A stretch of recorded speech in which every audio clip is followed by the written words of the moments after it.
Լևոն Քոչարյանի օգոստոսի 24-ի ելույթից. Այստեղ ժամանակին կար մարդ նստում էր, ասում էր, բայց պոզով պոչով է ալնում, բայց պոզով պոչով է այս պատվերը ալնում։ Ափաշկյարա օրը ցերեկով այս ամեն ինչը արվում է անընդհատ։ Ժամեր անց երեքշաբթի վաղառավոտյան դիմակավորված ուժայինները ներխուժել են Ռոբերտ Քոչարյանի կեցավայր, որտեղ երկրորդ նախագահի թոռները պաստառով են դիմավորել նրանց։ Ավելի ուշ ներխուժել են Լևոն Քոչարյանի բնակարան։ Զուգադիպություններ արդյոք Լևոն Քոչարյանի ելույթից հետո երեքշաբթի կատարվածը։ Փաստաբան Տաթևիկ Սողոյանն այդպես չի կարծում։ Քննիչը որոշել է միջնորդությունը հայցել դատարանից խուզարկություն իրականացնելու հենց 3 ամենայն հավանականությամբ ժամը չենք կարող տեսնել, բայց ինչ որ մի բան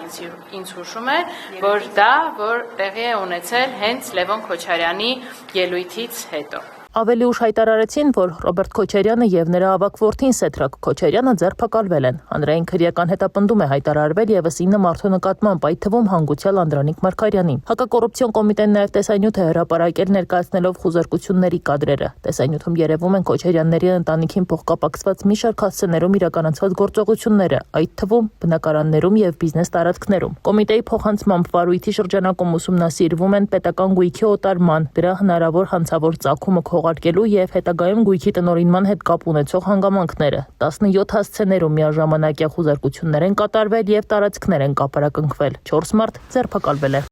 Իրականում այնտեղ որոշման մեջ որ նայում են, ինչ որ անուններ էր գրած ընկերությունների, որ գաղափար չունեմ ովքեր են ասում։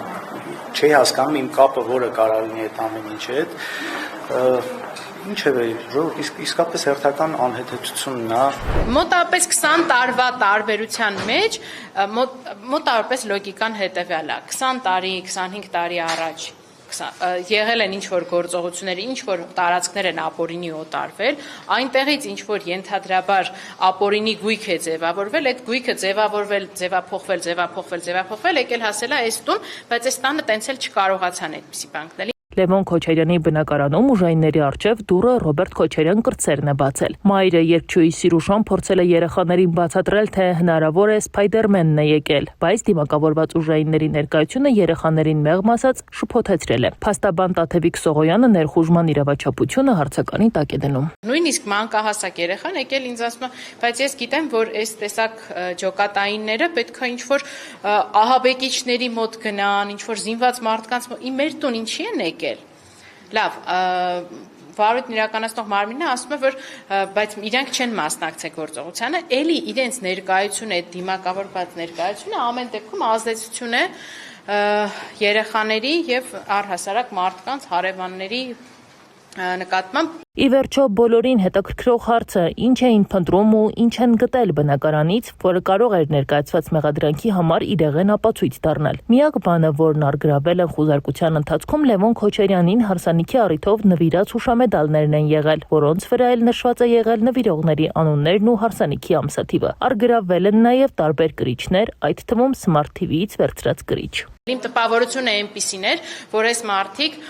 փորձում էին ինչ-որ թանկարժեք բաներ գտնել, ամեն ինչը նույնիսկ սպասքի հետևի լոգոներն էին բացում, սկսում նայել, ուզում էին հասկանալ ինչ-որ ուլտրա թանկարժեք բաներ կան, չեն կարող, ինչ-որ ոսկեգույն ժամացույց են գտնում, մտածում են, ահա, հեսա գտան այդ կարևոր մեծ կեղեքիչ ապացույցը, պարզվում է, որ դա նույնիսկ ոսկի էլ չէ։ Խուզարկություններ են եղել նաև Սիրուշո Production ընկերությունում ու ըստ փաստաբանի վարույթի համար նշանակություն ունեցող ոչ մի ապացույց չեն հայտնաբերել։ Ինչպես տեսակ, չգիտեմ ոնց կոչեմ, էլի կապարակնքում կամ պլոմբում, հա, ժողովրդական լեզվով որ ասում են, այդ գործողությունը իրականացվեց, սա քննչական մարմիններում նոր պրակտիկա է, երևի թե նախադեպը միջև այդ չի եղել, բայց վերջերս բարբերաբար կիրառվում է առանց որևէ իրավական հիմքի վկայակոչման, սեփականության իրավունքի սահմանափակում է տեղի ունենում։ Արդեն հակակոռուպցիոն կոմիտեում վատթարացել է երրորդ նախագահ Ռոբերտ Քոչարյանի ինքնազգացողությունը, շտապօգնություն են կանչել։ Հակակոռուպցիոն կոմիտեի մամուլի քարտուղարի փոխանցմամբ Քոչարյանի մոտ արձանագրվել է զարկերակային բարձր ճնշում եւ հետագա հետազոտության նպատակով նա տեղափոխվել է համապատասխան բժշկական հաստատություն։ Օրվա երկրորդ կեսին հակակոռուպցիոն կոմիտեն հրավիրել նաեւ երրորդ նախագահ Սերժ Սարգսյանին։ Երբ որ գործերը ստանան, գործի նյութեր են ժամանակ խոսեն, բան չեմ ասում։